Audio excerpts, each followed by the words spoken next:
Your lawn is trying to tell you something right now, and chances are you're ignoring it. See, grass can't scream. It can't send you a text message saying, "Hey, I'm dying over here." But it does leave clues.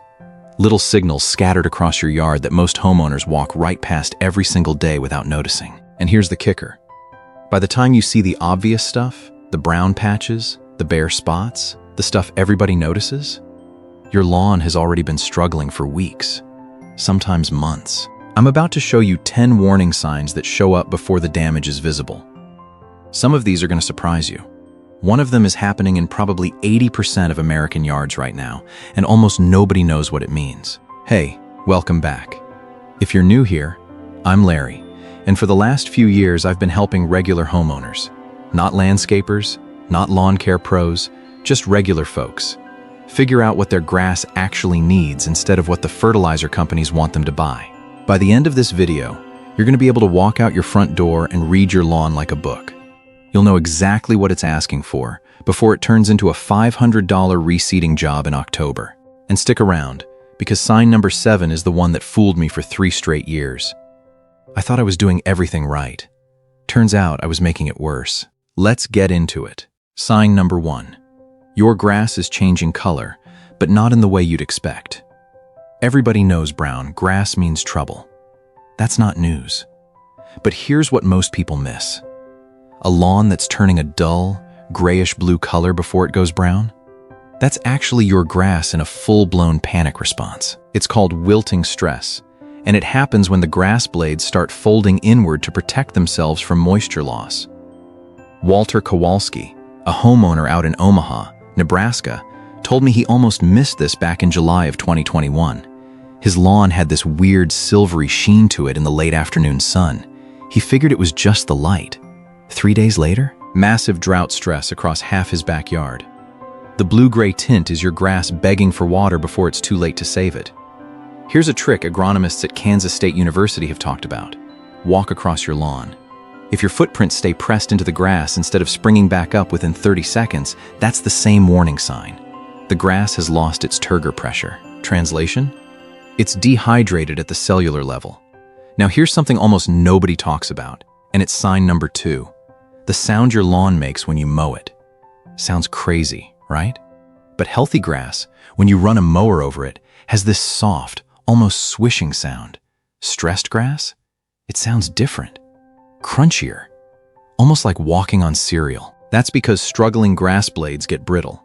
The cell walls weaken when the plant isn't getting what it needs, whether that's water, nitrogen, or the right soil biology underneath it. And speaking of underneath, sign number 3 is something you have to get on your knees for. Literally. Push your finger into your soil, about 2 inches down. If it feels like concrete, compacted and hard, your grass roots are suffocating down there. They physically cannot push through packed soil to find water and nutrients. This is unbelievably common in newer housing developments. Builders scrape the topsoil off during construction, bring in cheap fill dirt, and lay sod right on top. Underneath looks fine. But 2 inches down, it's basically a brick. Now stay with me, because sign number 4 is the one insurance adjusters actually look for after storms, and it's hiding in plain sight in your own yard. Sign number 4, thatch buildup. Thatch is that spongy brown layer between the soil and the green grass blades. A little bit is normal, but when it builds past ½ an inch, it starts acting like a sponge that soaks up water and fertilizer before it ever reaches the roots. Here's how you check it without any fancy tools. Take a screwdriver and push it straight down into your lawn. If it slides in easy, past 2 inches, you're fine. If it stops hard, you've got a thatch problem, and your lawn's been trying to breathe through a pillow for who knows how long. Sign number 5 ties right into this. Mushrooms. Random mushrooms popping up overnight, especially after rain. Most homeowners panic and think their lawn is diseased. Relax. Mushrooms usually mean the opposite. They're a sign of decomposing organic matter underground, which actually points to healthy soil biology in most cases. BUT. And this is important. If you're seeing rings of mushrooms, what's called a fairy ring, that's a different story. That can mean a fungal colony is choking out the grass roots directly underneath it. Daniel Ostrowski, a homeowner in Lancaster County, Pennsylvania, Dealt with this back in the spring of 22.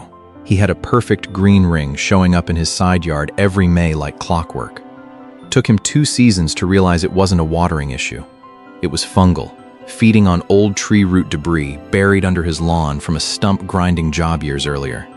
Now here's sign number 6, and this one's sneaky because it looks like the exact opposite of a problem. Sign 6. A lawn that's growing unusually fast, especially in patches. Sounds good, right? Fast growth means healthy grass. Except when it's patchy and explosive, especially dark green patches that outgrow everything around them within days, that's often a sign of excess nitrogen pooling in specific spots. Pet urine spots do this. So does uneven fertilizer spreading. That excess nitrogen actually burns the grass roots over time, even while the blades above ground look lush. It's a slow-motion disaster wearing a disguise. Sign number 7. And this is the one I mentioned earlier, the one that got me for 3 years straight. Earthworm castings. Those little dirt piles on your lawn surface, especially in the morning after rain. I used to rake these off constantly, thinking they were messing up my mower and making my lawn look unkempt. What I didn't understand back then is that earthworms are basically free soil aerators working around the clock.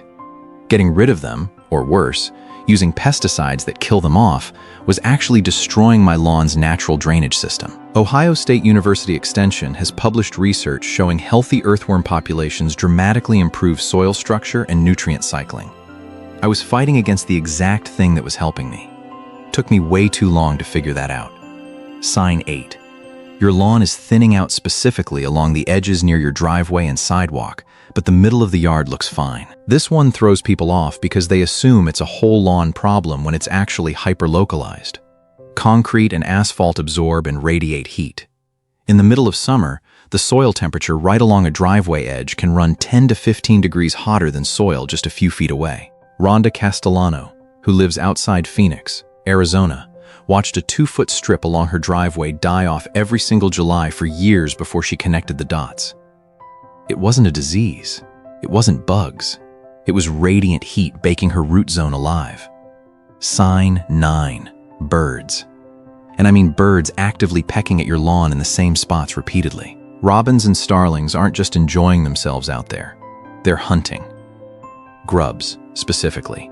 If you're seeing repeated bird activity concentrated in certain areas, there's a solid chance grubs are feeding on your grass roots just below the surface, and the birds found dinner before you found the problem. Texas A&M entomologists have pointed to grub damage as one of the most misdiagnosed lawn issues in the country, because homeowners blame drought or bad seed instead of checking for the actual culprit chewing through their root system. And sign number 10, the last one. And honestly, the one that ties every single other sign together. Your lawn recovers slower than it used to. You water it, you see a little green up, and then within days it's right back to looking stressed. That bounce back speed is basically your lawn's immune system, and when it slows down year after year, that usually points to a soil biology problem that's been building for a long time. Not something a quick fix solves, something that needs an actual reset. So let's run back through what we covered. Color changes before browning shows up. The sound and feel of stressed grass blades. Compacted soil suffocating roots. Thatch buildup acting like a sponge. Mushrooms telling you what's happening underground. Patchy fast growth hiding nitrogen burn. Earthworm castings that are actually helping you, not hurting you. Heat stress along hard surfaces. Bird activity exposing hidden grub damage. And slow recovery time revealing long-term soil health decline. None of these require you to be an expert. They just require you to actually walk your yard and pay attention, instead of waiting for the brown patches to show up in August when it's already too late to fix things easy. If this opened your eyes to something happening in your own yard right now, hit that like button. It genuinely helps this channel reach more homeowners dealing with the exact same stuff. Subscribe if you're new, because I'm putting out videos like this every single week. And drop a comment telling me which one of these 10 signs you just realized is happening in your lawn right now. I read every single one. Next video, I'm breaking down why golf courses never seem to get weeds, and the one product they use that most homeowners have never even heard of. You don't want to miss that one. I'll see you in the next one.